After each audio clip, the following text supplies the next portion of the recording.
Mesdames et messieurs, c'est très chaud entre les États-Unis d'Amérique et la Fédération de Russie. Monsieur Vladimir Poutine a tellement durci le ton contre Monsieur Donald Trump et n'est pas prêt à signer un accord de paix face à l'Ukraine ou bien contre l'Ukraine. Alors, il s'agit de Monsieur Donald Trump qui vient de se plaindre. Il a été dupé. Monsieur Trump a été marmaillé. Monsieur Trump a été pris dans le jeu d'échecs et maths de M. Vladimir Poutine. Alors, Trump est remonté. Il est remonté, mais tellement remonté. Parce que il est en train de constater que Poutine ne veut pas signer l'accord avec l'Ukraine, mais continue d'imposer des conditions pour que Kiev puisse signer un accord de paix. Alors, vous savez que les États-Unis d'Amérique sont dans une logique de séparer la Russie et la Chine, malgré que peu importe ce que Washington fera, ils seront toujours en faveur de l'Ukraine. Et Poutine le sait, les Russes le savent, la Chine, tous ces gens-là du Sud global le savent. Alors, mesdames, mesdemoiselles et messieurs, par rapport à cela, M. Donald Trump est remonté contre Vladimir Poutine. Et il dit que si la Russie, si M. Vladimir Poutine ne signe pas l'accord de paix avec l'Ukraine, alors lui aussi va continuer de sanctionner la Fédération de Russie en imposant, en ajoutant les droits de douane sur le pétrole russe. On se pose bien des questions. Est-ce que les États-Unis d'Amérique peuvent vivre sans la Fédération de Russie? Je crois que non. Mais la Russie peut vivre sans les États-Unis d'Amérique. Je vais m'expliquer.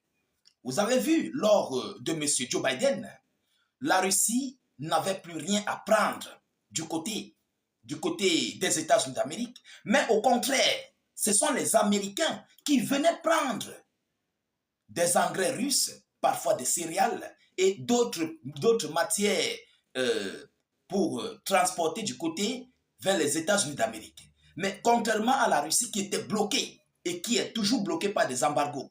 Alors, si M. Donald Trump dit qu'il va augmenter encore les taux de douane, les taxes de douane, mais sur le pétrole russe, ce sont eux qui vont souffrir parce que le prix va grimper sur les pompes. Et qu'est-ce qui va déranger M. Vladimir Poutine? Je crois que rien. Le même pétrole serait commercialisé via l'Inde, via les autres pays alliés de la Fédération de Russie, pour arriver du côté des États-Unis d'Amérique à un prix énormissime. Vous comprenez? Parce qu'ils vont imposer les taxes, ils vont ajouter, parce qu'il y a d'abord, le pétrole russe est d'abord sanctionné. Vous comprenez? Ces taxes ont augmenté. Mais Trump dit qu'il va encore ajouter les taxes de douane. Mais qui va souffrir? Poutine va couper le robinet là-bas, il ravitaille via l'Inde. Vous partez acheter en Inde ou bien je ne sais pas où, dans quel pays, et puis vous prenez un autre prix exorbitant. Voilà où M. Trump veut se mettre la pierre dans la botte. Mais écoutez ce qu'il dit. Et puis vous-même, vous allez comprendre la chose, la situation à laquelle M. Donald Trump se trouve à leur instant. Ah oui, les carottes sont cuites, mesdames, mesdemoiselles et messieurs. Mettez beaucoup de j'aime, partagez la vidéoconférence et surtout, mettez vos avis en commentaire. Abonnez-vous à nos multiples canaux de réalisation YouTube et Facebook. Qu'est-ce que Trump dit? Donald Trump, très énervé contre Vladimir Poutine, menace d'imposer de nouvelles taxes sur le pétrole russe. Des nouvelles taxes. Il y a d'abord les taxes sur le pétrole russe, mais il veut encore imposer des nouvelles taxes. La Russie a survécu aux taxes. Oui, Joe Biden et les Européens l'ont fait. La Russie est là debout. Son économie monte en puissance. Vous comprenez? Alors il dit, je cite, si la Russie et moi ne parvenons pas à conclure un accord pour mettre fin aux effusions, voilà, aux envois au repos éternel en Ukraine, et si je pense que c'est la faute de la Russie, ce qui n'est peut-être pas le cas, mais si je pense que c'est la faute de la Russie, je vais imposer des droits de douane secondaires sur le pétrole, surtout le pétrole provenant de la Russie, a averti M. Donald Trump dimanche dans une interview accordée à la chaîne américaine NBC News. Alors, M. Trump, je crois que vous vous trompez de cible. Oui, Trump est en train de se tromper, mesdames et messieurs. Vous savez, même les astronautes là, américains qui partent dans l'espace, ils travaillent avec les Russes. Ah oui, ils travaillent beaucoup avec les Russes. L'engrais russe, c'est vous qui en avez besoin. Le pétrole russe, c'est vous qui en avez besoin. Et la Russie fait partie du PPTE. Je ne sais pas si c'est comme ça, non? Les pays producteurs de pétrole, vous comprenez? Voilà, si je ne fais pas erreur. La Russie fait partie de ça. Alors, si la Russie ne commercialise pas aux États-Unis d'Amérique, évidemment, les prix vont grimper à la pompe. Et c'est le peuple américain qui va se lever contre Donald Trump. Oui, parce qu'il est venu, au lieu de venir faire apaiser les Américains, il vient encore faire souffrir les Américains. Je crois que Trump doit bien réfléchir, sauf si il le dit peut-être juste pour dire, pour faire plaire à l'Ukraine et à ses alliés de l'Europe et de l'OTAN. Mais si tel est le cas, M. Donald Trump, politiquement, vous êtes trompé parce que vous venez encore créer le pire, plus que ce que M. Joe Biden avait laissé. Et quiconque menaçait la Russie directement devient une cible légitime de Vladimir Poutine. Parce que M. Poutine n'aime pas en fait les menaces. Vous pouvez tout faire. Il y a les menaces, il y a les défis. Poutine et les Russes n'aiment pas les menaces et les défis. Vous comprenez? Vous pouvez tout faire. Ne menacez pas Vladimir Poutine. Ne défiez pas Vladimir Poutine. Ça, c'est quelque chose de très, très précieux qu'il faut bien protéger et écouter. Mesdames et messieurs, il ne s'est pas arrêté là. Alors, il dit, je cite, ces droits de douane supplémentaires de 25% pourraient intervenir à n'importe quel moment, selon le président américain qui prévoit de parler dans les prochains jours à Vladimir Poutine.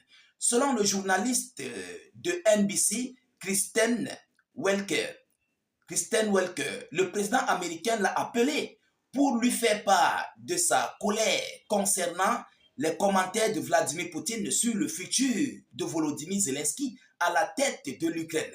Il dit, je cite, « J'étais très énervé, furieux contre Poutine », lui a dit Donald Trump selon elle. Alors, le président russe a en effet évoqué l'idée d'une administration transitoire pour l'Ukraine, sous l'égide de l'ONU, afin d'organiser une élection présidentielle démocratique dans le pays, puis de négocier un accord de paix avec les nouvelles autorités. Alors, mesdames et messieurs, on va se dire des vérités.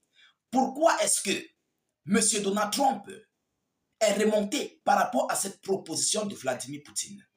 Grosse question. Il faut se poser des questions. Pourquoi est-ce que M. Donald Trump s'oppose ou bien il est remonté par rapport à cette proposition de Vladimir Poutine de coordonner une administration de transitoire en Ukraine et puis aller pour les élections présidentielles? Pourquoi il est remonté? Autrement dit, Washington est complice et s'arrange et s'entretient bien avec Volodymyr Zelensky. C'est clos. Autrement dit, dans une autre analyse, M. Donald Trump ne veut non plus le départ de Volodymyr Zelensky à la tête de ce fauteuil présidentiel. S'il s'oppose par rapport à cette décision de M. Vladimir Poutine, c'est que Trump a besoin que Zelensky reste au pouvoir légitimement. Vous comprenez? Illégitimement, je voulais dire. Illégitimement. Pourquoi il s'oppose? Pourtant, il devait accepter, soit même s'il n'accepte pas une machine de transitoire, une administration de transitoire, il devait au moins apporter à ce que les élections soient faites. Pour moi, c'est ma manière de voir. Mais s'il s'oppose et que ce que Poutine a dit l'a énervé, ce qui veut dire M. Donald Trump travaille, coordonne les travaux militaires contre la Fédération de Russie sur les lignes de front. Et il ne veut pas que M. Zelensky parte. Mais peu importe ce que vous allez ajouter sur les sanctions contre la Russie, peu importe ce que vous allez mettre sur la Russie, les Russes sont assis. Ils n'ont besoin de personne. En période de guerre, depuis 2022, les Russes ont développé leur avion commercial jusqu'à travailler, développer un avion russe et ils vont bientôt commercialiser ces avions dans le monde. Combien de fois vous venez, mais qu'est-ce qui va changer la donne? Mesdames et messieurs, Au contraire, vous vous mettez une pierre dans vos bottes, M. Trump. Vous mettez une pierre dans vos bottes. Poutine n'aime pas les menaces. Poutine n'aime pas tout ce qui est menace, tout ce qui est défi. Essayez de vous calmer. Demandez à Zelensky d'instaurer les élections. Et puis voir le vainqueur. C'est de ça qu'il s'agit. Alors, mesdames, mesdemoiselles et messieurs, nous attendons bel et bien la réponse de la Fédération de Russie par rapport à ce que Trump vient de déclarer ces dernières heures. Partagez au maximum la vidéoconférence pour vous dire réellement c'est très chaud. Et ça, c'est un retournement de situation. Et oui, parce que Trump veut déjà prendre réellement et officiellement, bon, il le fait, mais dans le noir en fait. Il ne le fait pas aux yeux du monde. Mais Trump veut prendre officiellement et soutenir officiellement l'Ukraine. Nous sommes en cette phase-là. C'est cette phase que nous sommes en train de voir. Vous comprenez? Je ne dis pas qu'ils ne le soutiennent pas. Ils soutiennent, mais pas derrière, en cachette. Mais ils veulent le faire ouvertement et officiellement. Et il faut passer par des sanctions. Quiconque sanctionne la Russie déclare une guerre contre la Russie. Ça, c'est clair. Et nous allons continuer, bien sûr, à la poursuite de ce conflit russo-ukrainien. Et Trump aurait échoué dans sa politique du côté de Washington, du côté des États-Unis d'Amérique. Qui va perdre? Ce n'est pas Poutine. Le peuple russe aime Poutine. Le monde entier aime Poutine. Mais du côté des États-Unis d'Amérique, lorsque tu vas le faire, est-ce que tu seras encore président? Ou bien est-ce que ton parti va encore gagner les élections un autre jour? Je crois que non, ça serait un échec très cuisant. Mesdames, mesdemoiselles et messieurs, partagez au maximum la vidéoconférence. Mettez-la partout à travers le monde. Sécurisez la vidéo avec un maximum de j'aime et suffisamment de cœur. N'hésitez pas, s'il vous plaît, de mettre vos avis en commentaire. Si vous n'avez rien à écrire, mettez salut, état d'urgence ou encore vive la paix dans le monde. Je vous reviens tout à l'heure pour une prochaine série d'actualités. Soyez encore salués une fois de plus. Ciao, ciao.